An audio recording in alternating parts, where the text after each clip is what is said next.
Saludos a todos. Yo tengo una condición alérgica que a veces me causa ahogamiento. Déjame que te explique. Es algo desagradable y peligroso, obviamente.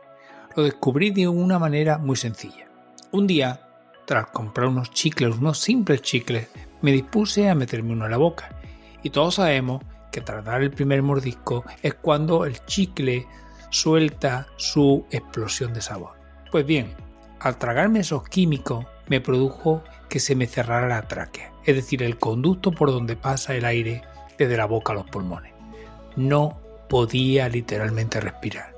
Tuve que tener una reacción extrema a un componente químico que tenía el chicle y ciertamente sentí que ese iba a ser mi final. No podía hacer nada para poder respirar.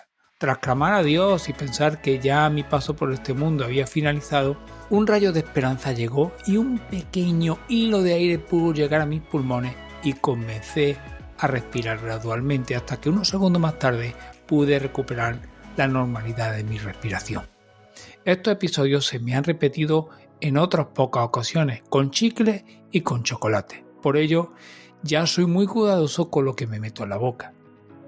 El sentir que te vas a ahogar es desesperante y te hace tener una sensación de angustia, desasosiego, nerviosismo e impotencia que te hace perder toda esperanza. El rey David, en el Salmo 32, nos describe esa misma sensación y quiero que veas conmigo cómo y con qué la asocia. Salmo 32:6 dice: Por lo tanto, que todos los justos oren a ti, mientras aún haya tiempo, para que no se ahoguen en las desbordantes aguas del juicio. El Salmo 32 habla del pecado, de sus consecuencias, de cómo Dios castiga y disciplina hasta que el pecado se confiesa. Entonces, cuando podemos recibir el perdón de parte de Dios y por ello podemos venir con un corazón agradecido.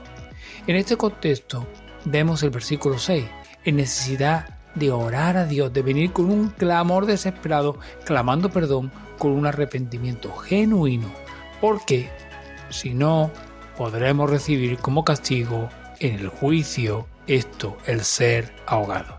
La paga del pecado es la muerte, como nos dice Pablo en Romanos 6:23. La consecuencia del ahogamiento es la muerte por asfixia. Como les he dicho, es una muerte horrible, terrible.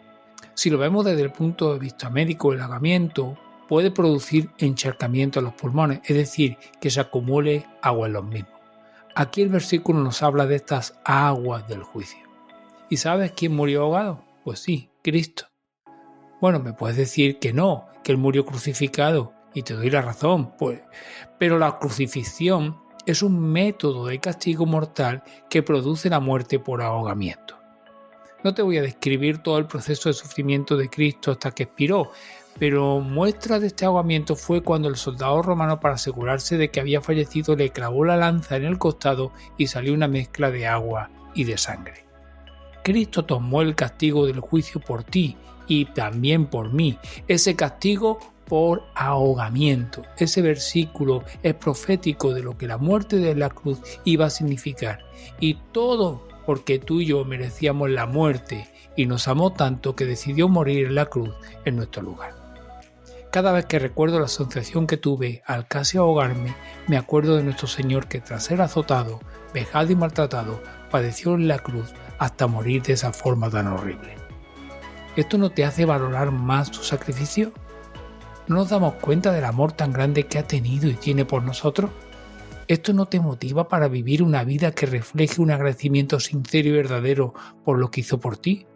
Medita en estas preguntas, por favor. Te dejo con este versículo, Hebreos 2:3.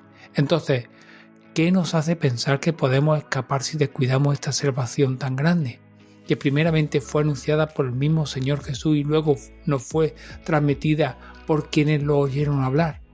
No escaparemos del castigo, pues es el que tú y yo merecemos. Si no has recibido al Señor como tu Dios y Salvador, hoy es el día para hacerlo. No dejes pasar esta oportunidad. No te deseo que pases por ese camino de muerte. Dios ya lo pasó por ti. Dios te bendiga y nos estamos escuchando en el devocional de mañana.